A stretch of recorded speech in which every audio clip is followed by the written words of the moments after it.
और बात सुशांत की। आंखों से आंसुओं से धुंधला अतीत भाप बनकर उड़ रहा है।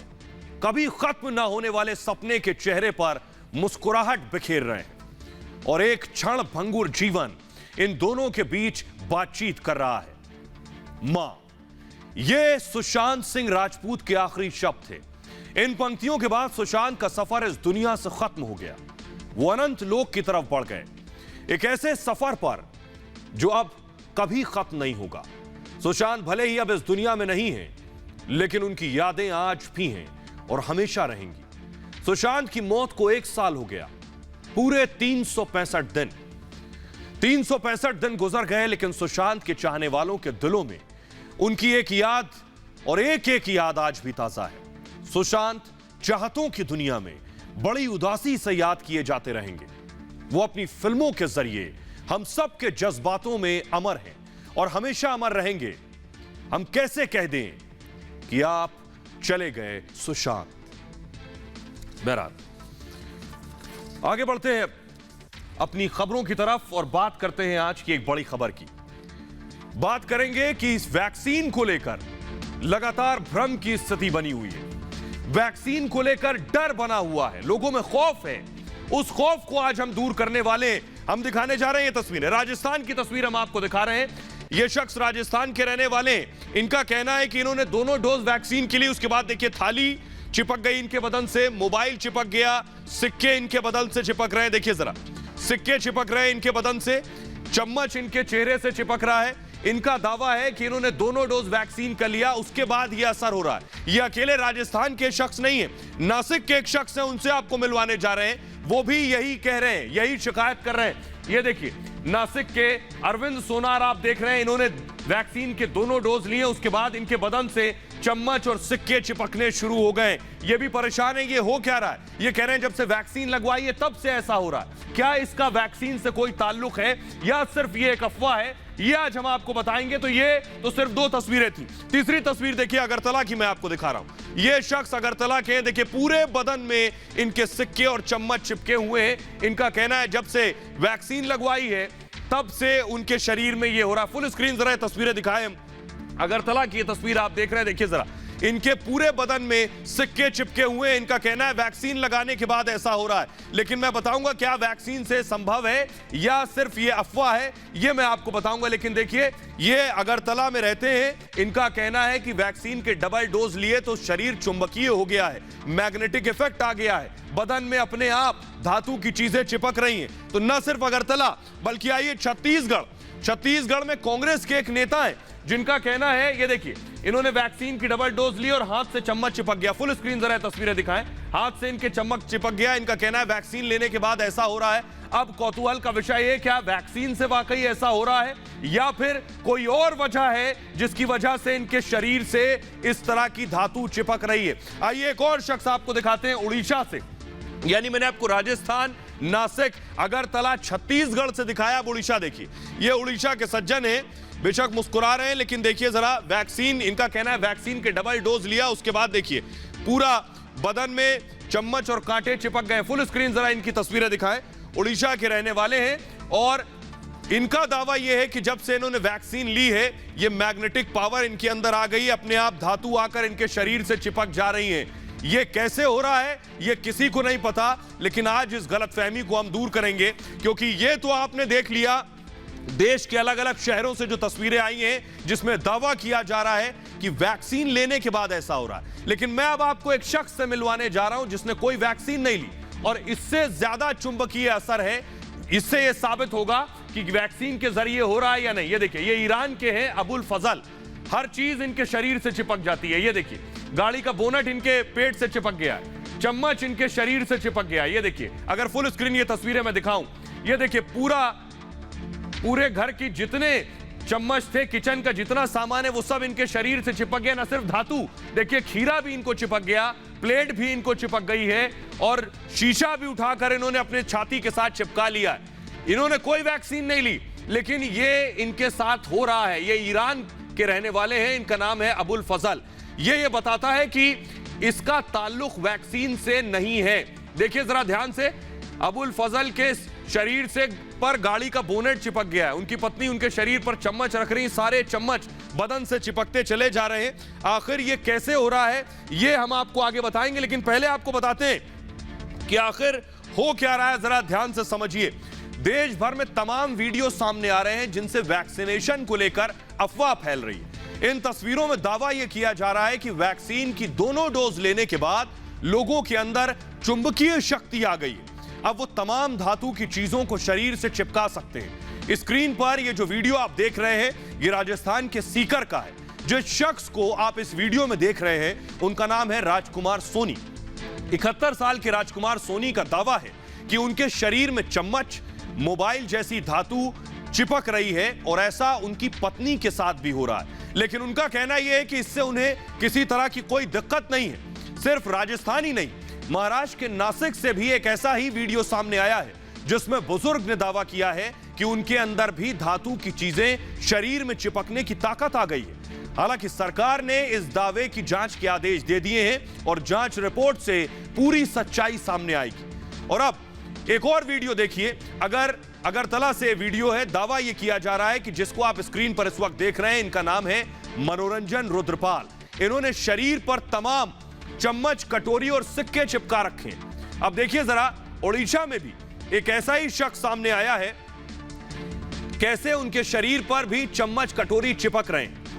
ये कैसे हो रहा है उन्हें खुद समझ नहीं आ रहा है। लेकिन आइए मैं आपको बताऊं क्या हुआ शरीर में आखिर वैक्सीन के बाद, क्या हुआ जो ये सारी चीजें चिपकने लगी। आइए आपको ये बताता हूं मैं। दरअसल हुआ ये कि इन्होंने दोनों डोज वैक्सीन की लगवाई। इनका दावा है कि वैक्सीन लगवाने के बाद मैग्नेटिक पावर आ गया, चुंबकीय शक्ति इनके अंदर आ गई, ये इनका कहना है।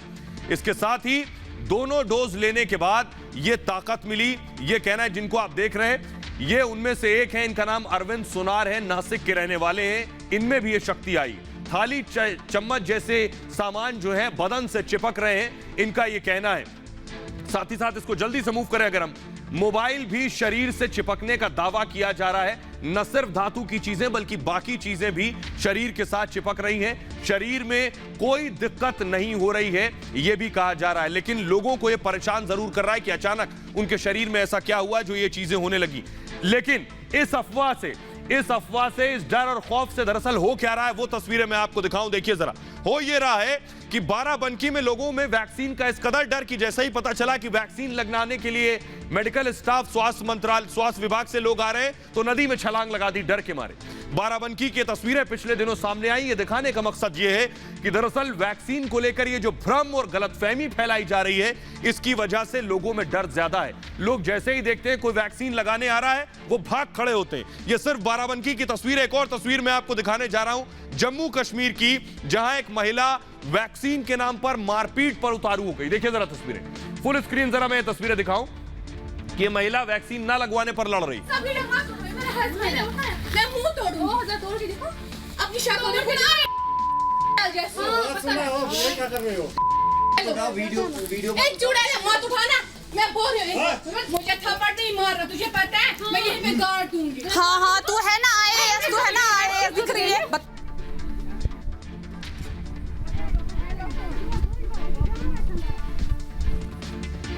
तो आपने देख लिया उन लोगों को जो कह रहे हैं कि उनमें चुंबकीय शक्ति आई है, उन्हें भी आपने देख लिया जिन्हें इससे गलतफहमी हो रही है और वैक्सीन से भाग रहे हैं। अब आपको सुनवाते हैं राष्ट्रपति के डॉक्टर रहे पद्मश्री डॉक्टर मोहसिन अली क्या कह रहे हैं इस चुंबकीय शक्ति के बारे में। ऐसा कुछ है या सरासर गलत है, अफवाह है और भ्रम है, सुनिए जरा। लेकिन जहाँ तक इन वीडियोस का सवाल है, इससे मैं ये कहूँगा कि ऐसा भ्रम ना फैलाएं जिससे लोगों में टीके के प्रति अपेक्षा पैदा हो और लोग डर जाएं। चुंबक बनना बॉडी का इस तरह से मेडिकली संभव नहीं है, नहीं हमें पढ़ाया गया है। लेकिन मेडिकल फैक्ट ये नहीं एक्सप्लेन कर सकता कि ये किस तरह का चुंबक बन रहा है।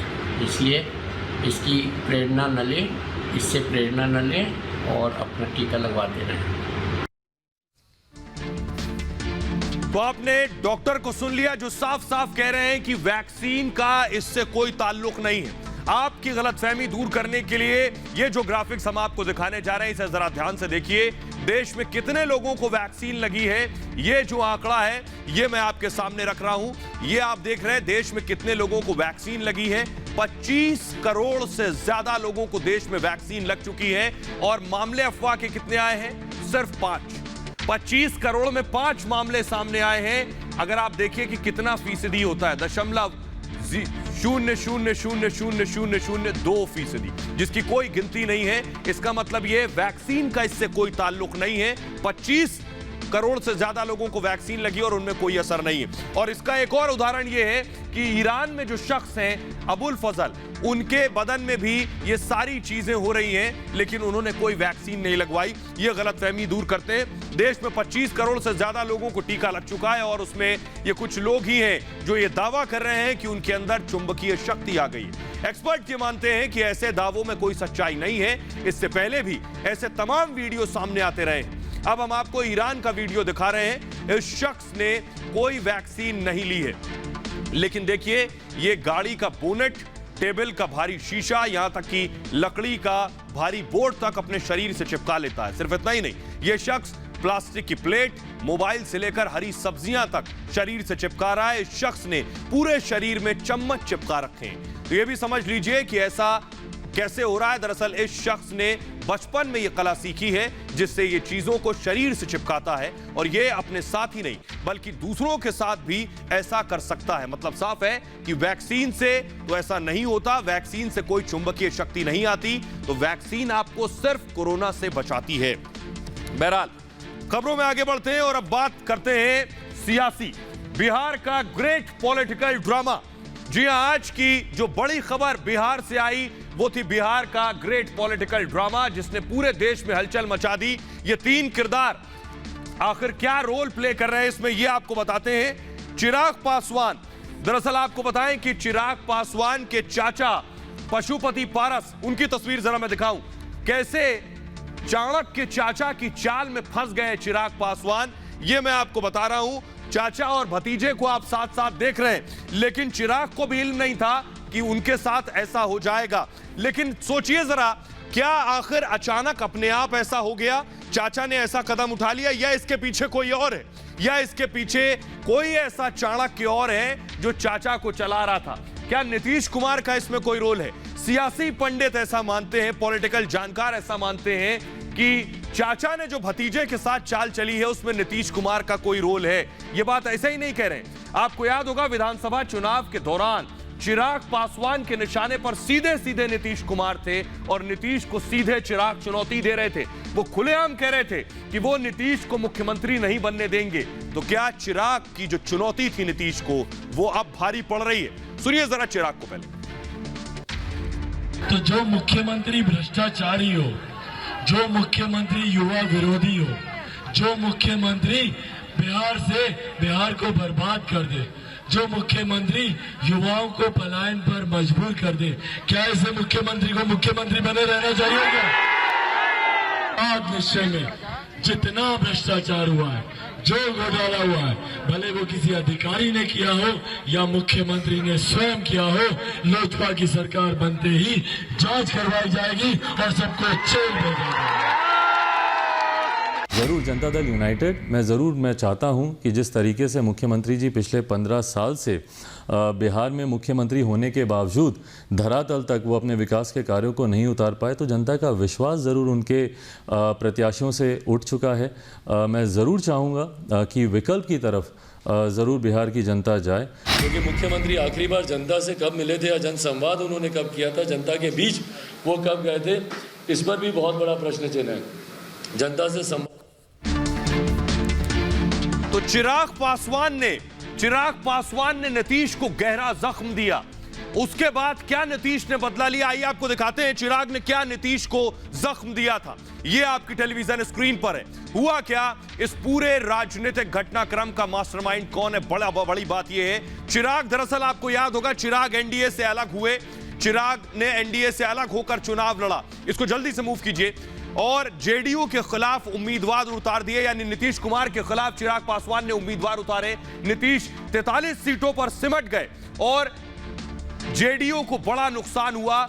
इसका नुकसान क्या है? इस नुकसान की भरपाई नीतीश कुमार इस तरीके से कर रहे हैं। नीतीश चिराग से नाराज हो गए और यह नाराजगी दरअसल इस जरिए से निकल रही है। एलजेपी के एकमात्र विधायक को तोड़कर अपनी पार्टी में शामिल कराया नीतीश कुमार, इससे पहले कर चुके हैं। लेकिन सवाल यही है, चिराग के साथ हुआ क्या? नीतीश ने क्या कोई बदला लिया? पॉलिटिकल पंडित ये कहते हैं क्योंकि चिराग जब सोए थे उन्हें पता नहीं था कि सुबह उठते ही उनकी जिंदगी 360 डिग्री घूम जाएगी और कुछ ऐसे घूमेगी जिसका इल्म उन्हें खुद नहीं होगा। चिराग पासवान सुबह उठे तो बिल्कुल हिल चुके थे। उसके बाद फौरन चिराग पासवान पहुंच गए चाचा के घर। वो तस्वीर आपको दिखाने जा रहे हैं। देखिए, चिराग के पैरों तले जमीन निकल चुकी थी। ये जो तस्वीर हम आपको दिखाने जा रहे हैं, चिराग फौरन चाचा के घर पहुंच गए। मीडिया का जमावड़ा वहां पहले से था। चिराग को समझ नहीं आ रहा था ये हो क्या गया। चाचा के घर के बाहर लगभग 1 घंटे से ज्यादा तक घूमते रहे अंदर जाने के बाद, लेकिन दरवाजा नहीं खोला गया चाचा की तरफ से। दरवाजा खोला गया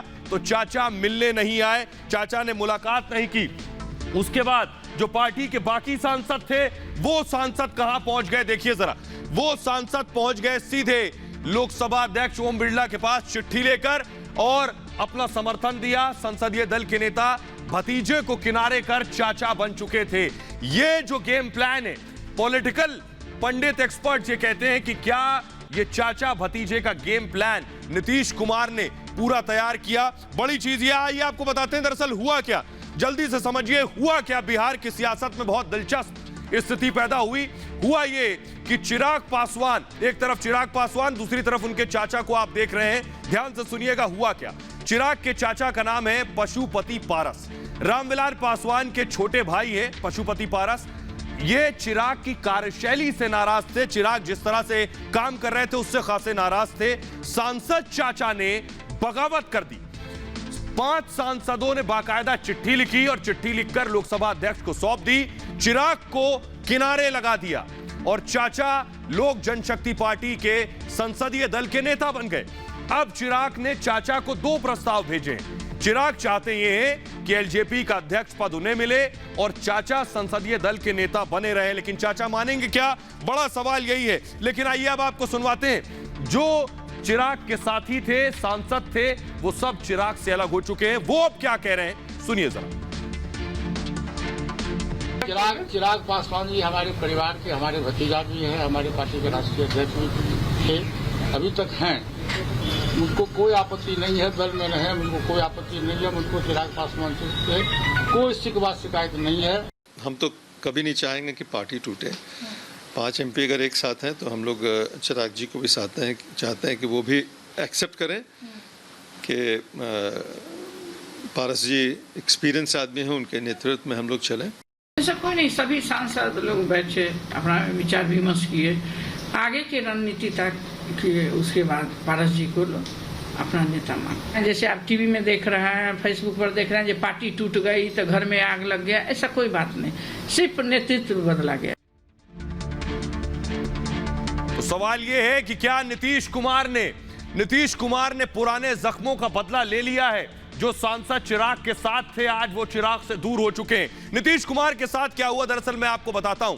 विधानसभा चुनाव हुए, एलजेपी अलग होकर चुनाव लड़ी, नीतीश को नुकसान हुआ और वो तस्वीर आपके सामने देखिए जरा। ये बिहार विधानसभा चुनाव के नतीजे हम आपको दिखा रहे हैं। नंबर 1 पार्टी बनी आरजेडी, दूसरे नंबर पर आई बीजेपी 74 सीटों के साथ। आरजेडी के पास 75 सीटें, बीजेपी को 74 सीटें और जेडीयू हो गई तीसरे नंबर की पार्टी। नीतीश को सबसे ज्यादा यही साल रहा था कि कैसे वो तीसरे नंबर की पार्टी बन गए। और क्या इसीलिए नीतीश कुमार ने जो चाणक्य नीति अपनाई वो चिराग पासवान को भारी पड़ी है। आइए अब आपको सुनवाते हैं कि कैसे नीतीश को कैसे फायदा हुआ, ये आपको बताते हैं। कैसे फायदा होगा नीतीश को, ये जरा ध्यान से समझिए। चाचा और भतीजे की इस लड़ाई में भले ही नुकसान किसी का भी हो, लेकिन नीतीश कुमार के लिए ये पूरे खरे फायदे का सौदा साबित होगा। दरअसल जेडीयू एनडीए का अहम साथी है, लेकिन केंद्र की नरेंद्र मोदी की सरकार में जेडीयू की नुमाइंदगी ना के बराबर है। नीतीश केंद्र में अपनी इस नुमाइंदगी को ही बढ़ाना चाहते हैं। फिलहाल नीतीश कुमार की पार्टी के केंद्र में 16 सांसद हैं और माना जा रहा है कि जल्द ही मोदी सरकार का कैबिनेट विस्तार हो सकता है। ऐसे में नीतीश चाहते हैं कि उन्हें एक आध नहीं बल्कि पूरे 5 मंत्री पद मिले। इसके पीछे उनका तर्क यह है कि जब बिहार में बीजेपी और जेडीयू बराबर सीटों पर चुनाव में उतरी और करीब करीब बराबर सीटें जीती भी, तो केंद्र मंत्रिमंडल में भी दोनों दलों के बराबर प्रतिनिधि होने चाहिए। नीतीश को उम्मीद है कि एलजेपी में बिखराव के बाद जेडीयू को भी सरकार में शामिल किया जा सकता है। इन अटकलों के बीच कहा यह भी जा रहा है कि नीतीश कुमार अपनी 5 मंत्रियों की डिमांड को मजबूती से रखने के लिए एलजेपी में तोड़फोड़ का सहारा ले रहे हैं। अगर केंद्र सरकार में जेडीयू की मजबूती से एंट्री होती है तो स्वाभाविक है कि बिहार में भी बीजेपी नेतृत्व पर इसका असर दिखेगा। तो क्या सवाल यह है कि इसका असर दिखेगा, लेकिन आपको सुनवाते हैं कि बिहार की सियासत में जो भूचाल आया है, इस पर बिहार के बाकी सियासी दलों का क्या कहना है, जेडीयू क्या कह रही है, आरजेडी क्या कह रही है और जीतन राम मांझी की हम का क्या कहना है। सुनिए जरा।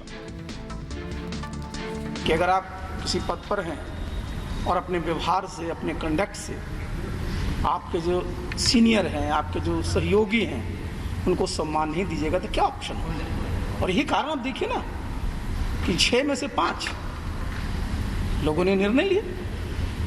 ये तो मैंने बताया ही कि जो यहाँ विधानसभा के चुनाव में जिन्होंने जिस प्रकार की नीति अपनाई, उससे लोग नाराज थे। जो लोग माननीय मुख्यमंत्री नीतीश कुमार जी को अनाप शनाप और अनर्गल बातें कहते हैं, उनके लिए आज बड़ी सीख मिली है। लोक जनशक्ति पार्टी के टूट ने यह बता दिया है कि नीतीश कुमार जी के खिलाफ साजिश रचने वाले लोग कभी कामयाब नहीं हो सकते। उनका खुद का घर नहीं संभल सकता तो वो दूसरों की तरफ कभी भी पत्थर ना फेंकें। जो रामविलास पासवान जी की जहां आत्मा वास करती है, रामविलास पासवान जी के आत्मा पर ठेस पहुंचाने वाले इन दलों को इस राज्य की जनता, खास करके पासवान वर्ग के लोग कतई माफ नहीं करेंगे। इस्तेमाल करिएगा और टुकड़े में तब्दील करिएगा, धन बल का लालच देकर के, लोभ देकर करके मीटिंग करते हैं। तो बिहार की सियासत के एक और पुराने खिलाड़ी, बात लालू प्रसाद यादव की। लालू प्रसाद यादव जो कि जेल से बाहर आ चुके हैं, उनसे मुलाकात करने पहुंचे आज अखिलेश यादव। उत्तर प्रदेश के पूर्व मुख्यमंत्री को आप देख रहे हैं और ये लालू प्रसाद यादव को आप देख रहे हैं। दिल्ली में मुलाकात हुई अखिलेश और लालू की। एक और तस्वीर वो अगर हम दिखाएं, ये दोनों आज मिले, काफी देर मुलाकात हुई और वहां राबड़ी देवी भी मौजूद थी, उनसे भी अखिलेश यादव ने मुलाकात की। फुल स्क्रीन अगर मैं तस्वीरें दिखाऊं, लालू यादव लंबे वक्त से जेल में थे और उसके बाद जेल से बाहर आने के बाद जो तस्वीरें हम आपको दिखा रहे हैं, देखिए जरा। अखिलेश यादव लालू प्रसाद यादव से मिलने के लिए पहुंचे हैं और राबड़ी देवी से भी उन्होंने मुलाकात की है। वो तस्वीरें हम आपको दिखा रहे हैं, लालू और अखिलेश की तस्वीरें आपको हम दिखा रहे हैं। अखिलेश यादव ने निकलने के बाद ट्वीट भी किया है। बिहार में एलजेपी में मचे घमासान के बीच अखिलेश यादव ने आरजेडी सुप्रीमो लालू प्रसाद यादव से मुलाकात की। अखिलेश ने मुलाकात के बाद तस्वीर सोशल मीडिया पर शेयर की। मुलाकात के दौरान लालू यादव सोफे पर शॉल लपेटे हुए बैठे हैं और यूपी में होने वाले विधानसभा चुनाव से पहले इस बैठक को बेहद अहम माना जा रहा है। वैसे लालू प्रसाद का मुलायम सिंह यादव के परिवार से व्यक्तिगत संबंध भी है, दोनों के बीच समधी का रिश्ता है। चारा घोटाले से जुड़े मामले में जमानत पाने के बाद लालू प्रसाद यादव अभी दिल्ली में ही स्वास्थ्य लाभ ले रहे हैं। इस दौरान लालू से आरजेडी के कई नेता मुलाकात कर चुके हैं। 11 जून को लालू ने दिल्ली में अपना जन्मदिन भी मनाया था, जहां पूरा परिवार लालू का उनके साथ मौजूद था।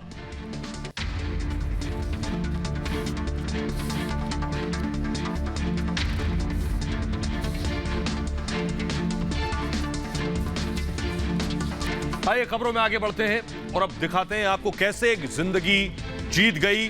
9 घंटे जिंदगी और मौत के दरमियान जंग चलती रही और जिंदगी की जीत हुई।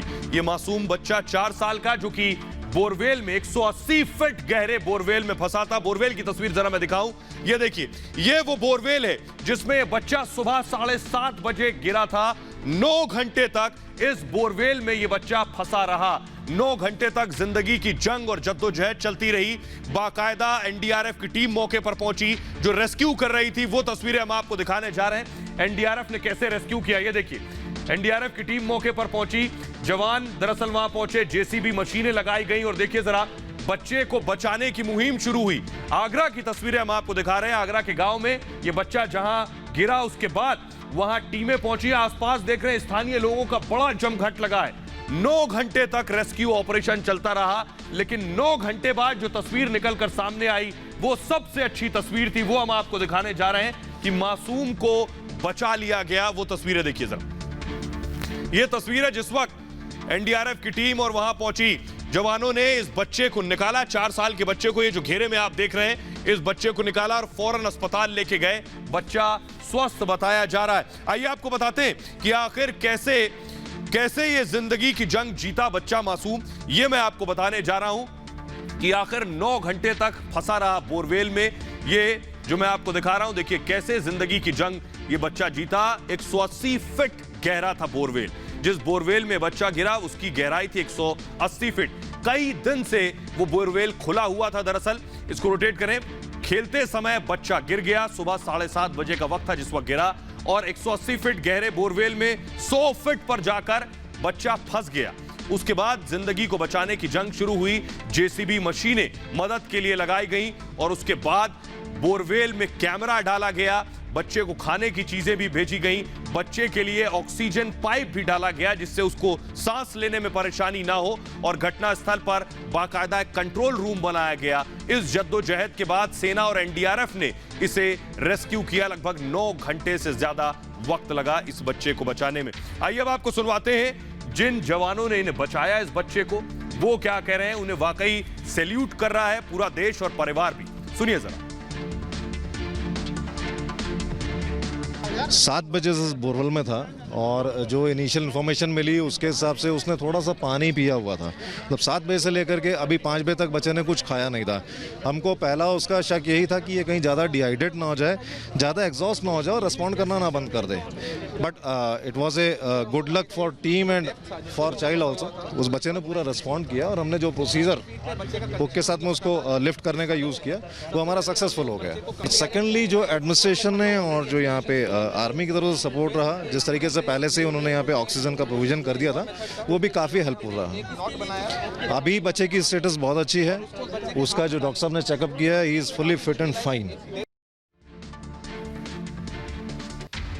और आइए अब आपको दिखाने जा रहे हैं दुनिया के रईस की अंतरिक्ष की उड़ान। जी हाँ, जेफ बेजोस को हम आपको दिखाने जा रहे हैं। दुनिया के रईसों में शुमार जेफ बेजोस दरअसल अंतरिक्ष में जाने की तैयारी कर रहे हैं। पहले उनकी तस्वीरें देख लीजिए। यह है जेफ बेजोस, प्रधानमंत्री नरेंद्र मोदी के साथ दुनिया के रईस लोगों में शुमार हैं। इन्होंने तैयारी कर ली है अंतरिक्ष में जाने की। इनका सपना था कि ये स्पेस में जाएं। प्रधानमंत्री मोदी के अलावा मैं आपको दिखाऊं डोनाल्ड ट्रंप के साथ इनकी तस्वीरें। डोनाल्ड ट्रंप बैठे हैं और ये आप देख रहे हैं जेफ बेजोस को। यानी जेफ बेजोस बहुत बड़ी शख्सियत है। जिनपिंग के साथ उनकी तस्वीरें मैं आपको दिखाने जा रहा हूं। चीन के राष्ट्रपति शी जिनपिंग के साथ उनकी तस्वीरें हैं। ये जो आप देख रहे हैं शी जिनपिंग और जेफ बेजोस भी इसमें मौजूद हैं। ये खड़े हुए जेफ बेजोस, अगर आप ध्यान से देखें, जेफ बेजोस मौजूद हैं। जेफ बेजोस जल्द ही अगले महीने जाने वाले हैं स्पेस पर। इनका हमेशा का सपना था कि ये अंतरिक्ष में जाएं। इनकी तस्वीर मैं मुकेश अंबानी के साथ आपको दिखाने वाला हूं। ये जो आप देख रहे हैं तस्वीर, ये मुकेश अंबानी मौजूद हैं और ये जेफ बेजोस मौजूद हैं। इनकी तस्वीर मार्क जकरबर्ग के साथ, फेसबुक के संस्थापक के साथ भी आप ये तस्वीरें देख रहे हैं। ये दिखाने का मकसद ये है कि जेफ बेजोस कौन है ये मैं आपको बताऊंगा, लेकिन इनकी जो अंतरिक्ष की उड़ान है वो कितनी महंगी है। उसकी एक बगल की सीट कई 100 करोड़ की है, ये मैं आपको बताऊंगा। इनकी तस्वीर बिल गेट्स के साथ मैं आपको दिखाने जा रहा हूं। ये देखिए, बिल गेट्स के साथ आप इनकी तस्वीर देख रहे हैं जेफ बेजोस की। आइए आपको जल्दी से बताते हैं कि जेफ बेजोस हैं क्या और इनकी अंतरिक्ष की उड़ान क्या है, ये मैं आपको बताऊंगा। जेफ बेजोस दरअसल दुनिया के रईस में शुमार हैं। जेफ बेजोस दुनिया के सबसे अमीर बिजनेसमैन हैं और अमेज़न के सीईओ हैं। जेफ बेजोस की अपनी स्पेस कंपनी है। 2020 में हर सेकेंड 1,81,000 रुपए कमाए हैं जेफ बेजोस ने। 190 अरब डॉलर की संपत्ति है। 5 जुलाई को वो अपना पद छोड़ेंगे। लेकिन आपको बताएं कि उनकी जिंदगी में हमेशा ये तमन्ना थी कि कैसे वो अंतरिक्ष में जाएं, कैसे वो अंतरिक्ष की उड़ान भरें। तो जेफ बेजोस की हमेशा तमन्ना थी कि कैसे वो अंतरिक्ष की उड़ान भरें और कुछ इसी तरह से, क्योंकि उनकी अपनी स्पेस कंपनी है, कुछ इसी तरह से जेफ बेजोस अंतरिक्ष में उड़ान भरेंगे। कैसे उनकी पूरी ये उड़ान होगी ये आपको बताते हैं। कैसे वो जाएंगे स्पेस में ये जरा देखिए। मिशन स्पेस क्या है उनका, ये मैं आपको बताने जा रहा हूं। दरअसल बेजोस की कंपनी ब्लू ओरिजिन की स्पेस यात्रा है। और बेजोस जब 5 साल के थे, ये जो मैं आपको दिखा रहा हूं, जब 5 साल के थे जेफ बेजोस, तो उन्होंने ये सपना देखा था कि स्पेस टूर का सपना देखना शुरू कर दिया था। और अब दुनिया के सबसे अमीर लोगों में शामिल बेजोस का यह सपना 20 जुलाई को पूरा होने जा रहा है। स्पेस में बेजोस अपने भाई के साथ जाएंगे। इस स्पेस टूर में 4 लोग जाएंगे, जिसमें एक सीट की नीलामी की गई है और इसकी बोली लगी है। और ये एक स्पेस सीट 205 करोड़ यानी 2 अरब से ज्यादा में नीलाम हुई है। 7,600 यानी 7600 लोगों ने इस एक सीट के लिए रजिस्ट्रेशन कराया था। यानी सोचिए 7,500 से ज्यादा लोग इस सीट का रजिस्ट्रेशन कराना चाहते थे, स्पेस पर जाना चाहते थे और 200 करोड़ रुपए देने को तैयार थे। हालांकि अभी यह बताया नहीं गया है कि आखिर वो खुशनसीब कौन है जो बेजोस के साथ स्पेस टूर पर जाने वाला है। फ्लाइट का सफर आपको बताएं, 11 मिनट का सफर होगा फ्लाइट का, सिर्फ 11 मिनट का सफर। और इस एक सीट के लिए बेजोस के साथ जो शख्स बैठ के जा रहा है, उस एक सीट के लिए उसने 200 करोड़ रुपए खर्चे। इसके लिए 3 दिन की बाकायदा प्री फ्लाइट ट्रेनिंग होगी। बेजोस वो ट्रेनिंग कर चुके हैं, लेकिन जिस शख्स ने सीट को खरीदा है 205 करोड़ में, अब उस शख्स की प्री फ्लाइट ट्रेनिंग होनी है। और ये फ्लाइट करीब 100 किलोमीटर ऊंचाई तक उड़ान भरकर वापस लौटेगी। यानी धरती से, पृथ्वी से 100 किलोमीटर ऊपर उड़ान भरेगी और उसके बाद ये वापस आ जाएगी। तो बेजोस का हमेशा का ये सपना था कि वो इस तरह की उड़ान भरें। लेकिन आपको बताएं कि बेजोस का अकेले सपना नहीं, इस तरह के जो रईस हैं वो उनमें और भी लोग शुमार हैं जो दरअसल इस तरह की ख्वाहिश रखते हैं। आपको बताने जा रहे हैं, लिस्ट में टॉप पर मौजूद हैं अमेज़न के जेफ बेजोस। 20 जुलाई को स्पेस जा रहे हैं। बेजोस ने 2000 में, जी हां, साल 2000 में ब्लू ओरिजिन नाम की एक स्पेस कंपनी शुरू की थी। अब बेजोस अपनी कंपनी के स्पेस क्राफ्ट से अंतरिक्ष यात्रा पर जाने वाले हैं। तो दुनिया के एक और रईस, टेस्ला के मालिक एलन मस्क की मैं बात करूं, एलन मस्क की कंपनी स्पेस एक्स अगले साल 2022 में mission tour the moon launch करने जा रही है।